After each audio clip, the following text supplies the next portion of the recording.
사회가 힘들고 어려울수록 우리에게 필요한 것은 서로가 서로에게 힘들 때 따뜻한 위로의 말을 건넬 수 있고 힘내라는 용기의 말을 전할 수 있는 진정한 어른이 우리 주변에 많다면 정말 힘이 될 것입니다.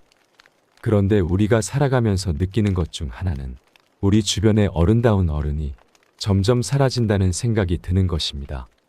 나이가 많다고 해서 진짜 어른은 아닐 것입니다. 그렇다면 진짜 어른이라고 하면 어떤 어른일까요?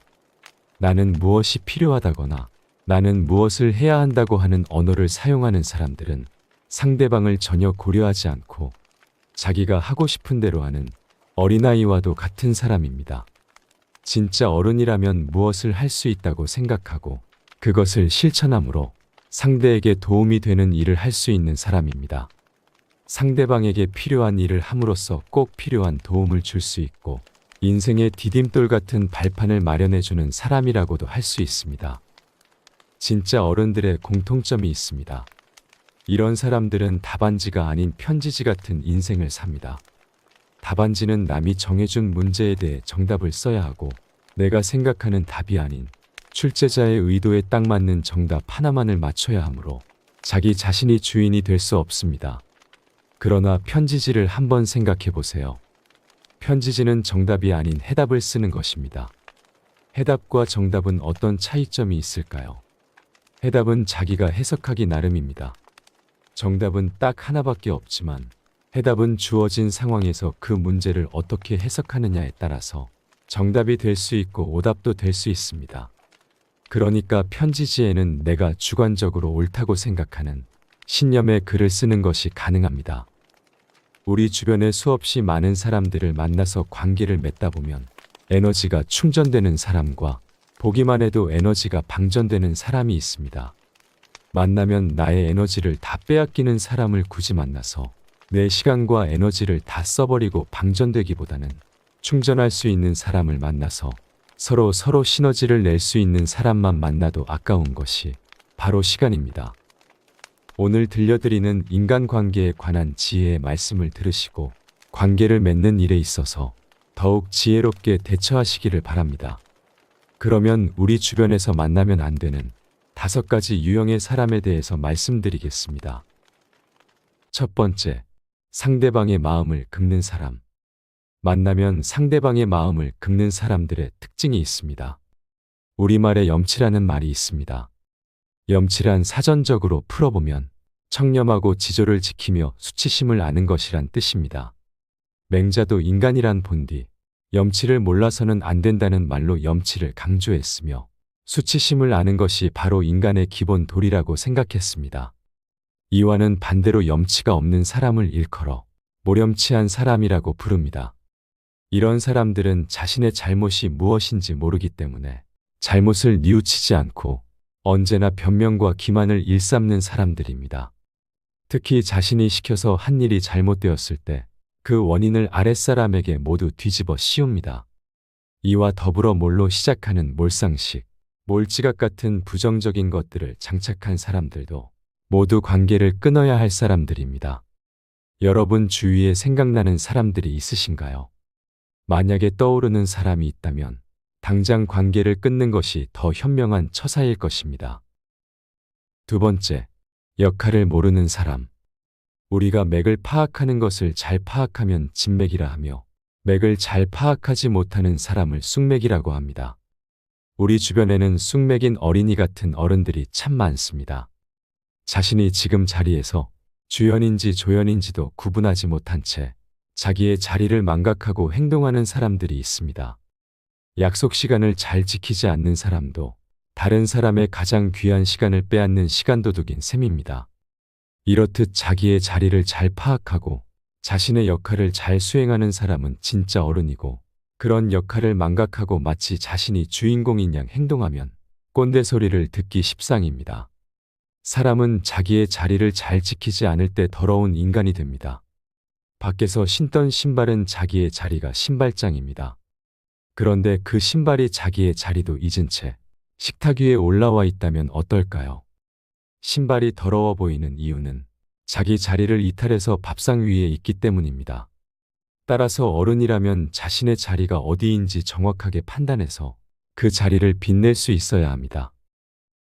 세 번째, 남 탓하는 사람. 이런 사람도 만나면 밥맛 없는 인간으로 남습니다. 나이가 들수록 존경받는 어른들을 한번 생각해 보세요. 그런 어른들은 큰 문제가 발생했을 때 거울을 보며 자신을 자책합니다. 내가 이것을 실수해서 문제가 생긴 거야 라고 스스로의 잘못을 정확하게 자신에게 돌리고 반성합니다. 또한 상황이 좋을 때에는 창문을 바라봅니다. 바깥에 있는 저 구성원들 덕분에 일이 잘 됐어 라고 생각합니다. 그러나 밥맛 없는 어른들은 이것을 거꾸로 합니다. 일이 잘 될 때 거울을 쳐다보면서 자화자찬을 늘어놓습니다. 또한 일이 잘 안 될 때는 창문을 바라보고 손가락질을 합니다. 바로 저 사람들 때문에, 환경이 나쁘기 때문에라고 안 될 수밖에 없던 이유를 남 탓이나 환경 탓으로 돌리기 일쑤입니다. 이런 사람들은 남을 배려할 줄 모르고 감사할 줄 모르며 겸손할 줄 모릅니다. 그래서 이런 사람들을 만나면 정말 머리가 아픕니다. 왼손과 오른손 사이에 가지고 다녀야 할 손이 있다고 합니다. 그것은 겸손이라고 하는 것입니다. 문제가 생겼을 때 자신 안에서 찾으려고 노력해 보세요. 문제가 안에 있든 바깥에 있든 그것이 중요한 것이 아니라 원인을 책임지는 자세와 태도의 문제입니다. 그러면 존중받는 어른이 될 수 있습니다. 네 번째, 비난만 하는 사람. 비난과 비판은 한 글자 차이입니다. 그러나 엄청난 차이가 있습니다. 비난을 시작하면 대책이 없습니다. 그냥 감정적으로 자기 마음에 들지 않기 때문에 기분이 나쁜 것입니다. 그래서 상대방에게 아무런 이유도 없이 기분 나쁜 욕을 막 쏟아내기도 합니다. 그러면 욕을 먹는 상대방은 화살이 가슴에 꽂혀 평생 나쁜 기억으로 남습니다. 못은 벽에 박는 것이지 마음에 박으면 안 됩니다. 그러면 빼지도 박지도 못하며 설령 빼더라도 그 상처가 깊고 오래갑니다. 비판의 빵은 나눠 먹으면 좋습니다. 상대방이 혹시 간과했거나 잘 몰랐던 문제점들을 찾아서 겸손한 태도로 무엇이 문제였는지를 정확하게 알려주는 것이 바로 비판입니다. 그래서 그 문제를 받아들이고 개선하면 현재보단 훨씬 더 효과도 높아지고 성장할 수 있습니다.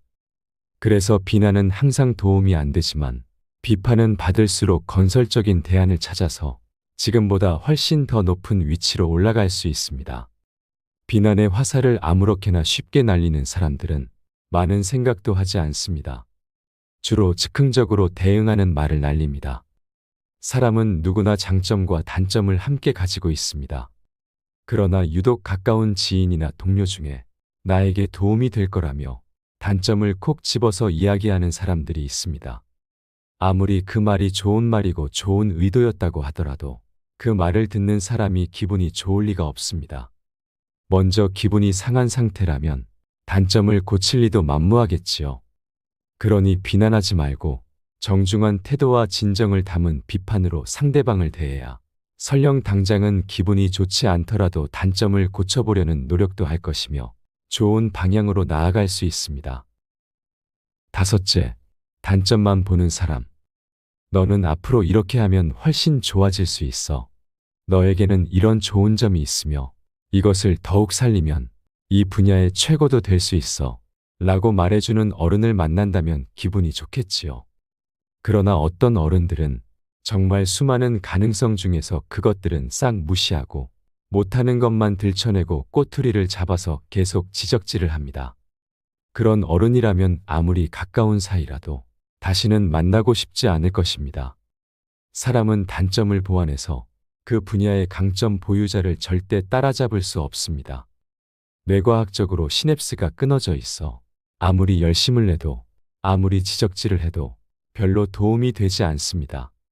그럼 단점은 어떻게 해야 할까요? 그 분야의 강점을 가진 사람을 만나 파트너십을 맺고 협력하여 나의 단점을 보완해야 합니다. 또한 단점을 강점으로 만들려고 노력하는 시간에 나의 강점을 더욱 강화할 수 있도록 노력하는 것이 훨씬 도움이 됩니다. 인생을 살아가다 보면 즐겁고 행복한 순간도 있겠지만 힘들고 어려운 상황에 더 많이 노출되지요. 그럴 때일수록 어른다운 진짜 어른을 만나야 더욱 성장할 수 있고 밝은 미래로 나아갈 수 있습니다. 우리가 날이 갈수록 행복해지고 편안한 삶을 살기를 원하지만 생각한 것만큼 좋은 일만 있지는 않습니다. 이럴 때일수록 나의 에너지를 빼앗아가는 사람이 아니라 나의 에너지를 채워주고 함께 성장해 나갈 사람을 만나는 것이 무엇보다 중요합니다. 여러분 주변에 어떤 사람들이 있는지를 한번 살펴보시고 당장 헤어져야 할 사람과 계속해서 만남을 이어나가야 할 사람이 누구인지 정확하게 분별할 수 있기를 바랍니다. 진퇴양난이라는 말을 다들 들어보셨을 겁니다. 앞으로도 뒤로도 못 가는 매우 위험한 상황을 나타내는 말인데요. 그럴 때 포기하지 마시고 눈을 돌려 옆으로 난 길을 찾으시면 좋을 것 같습니다. 절망하고 포기하기보다 희망의 눈을 뜨시길 바랍니다. 여러분의 지혜로운 삶의 여정을 함께합니다. 이상으로 밤을 잊은 철학이었습니다. 철학이 있는 여러분의 삶을 응원하겠습니다. 오늘 영상이 도움이 되셨다면 구독과 좋아요 부탁드립니다. 감사합니다.